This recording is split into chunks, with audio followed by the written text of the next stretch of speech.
আল্লাহ বলছেন পৃথিবীতে মানুষ যে কোনো বিপদে পড়ে দোয়া ইউনুস পড়বে, আমি আল্লাহ তাকে রক্ষা করব। এ কথা আল্লাহ বলেন। মুহাম্মদ সাল্লাল্লাহু আলাইহি সাল্লাম বলেন, যে কোনো বিপদে যে কোনো সমস্যায় পড়ে যদি মানুষ দোয়া ইউনুস পড়ে, আল্লাহ তাকে রক্ষা করবেন। দোয়া ইউনুস পড়েন, আপনি আপনার মতো পড়েন, সেখানে 1 লক্ষ বার, 1.25 লক্ষ বার, আবার 1.25 লক্ষ, আবার 1.25 লক্ষ। বরিশালে গেছিলাম 2003 সালে, 3 দিন ছিলাম, কোনো সঠিক আকীদার মানুষ দেখিনি।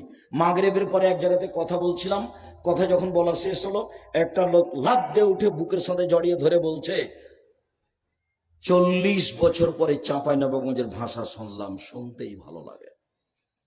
আমার বাসায় চলেন, দাওয়াত চলেন। খেতে বসেছি, খাওয়া শেষ হয়েছে, তার একটা মেয়ে ঘর থেকে বলছে, হুজুর আমার একটা কথা। কি কথা? আমাদেরকে আমাদের পীর সাহেব বলেছেন আমার ছোট ভাইটা দুষ্ট, সেই জন্য 1.25 লক্ষ বার দোয়া ইউনুস পড়তে বলেছেন আমার মাকে। তো আমার মা 1.25 লক্ষ বার ইউনুস পড়েছেন, তো ভুল ত্রুটি হলে কি গুনাহ হবে? তাহলে তোমার পীর সাহেবেরও ভুল, তোমারও ভুল। 1.25 লক্ষ বার মানুষ দোয়া ইউনুস টিকাতে পারবে, হিসাব করতে পারবে কতবার পড়লো। কেমন কথা! একটু যে কেউ বুঝতে চায় না, ধর্ম কি আর এমন হতে পারে? সুবহানাল্লাহি ওয়া বিহামদিহি সুবহানাল্লাহিল আযীম, কোনো বার নাই। যে যা পারে খালি লুটে নেকি। শ্বাস বন্ধ হয়ে গেলে কাজে আসবে। শ্বাস বন্ধ হয়নি, বোঝা যায়নি।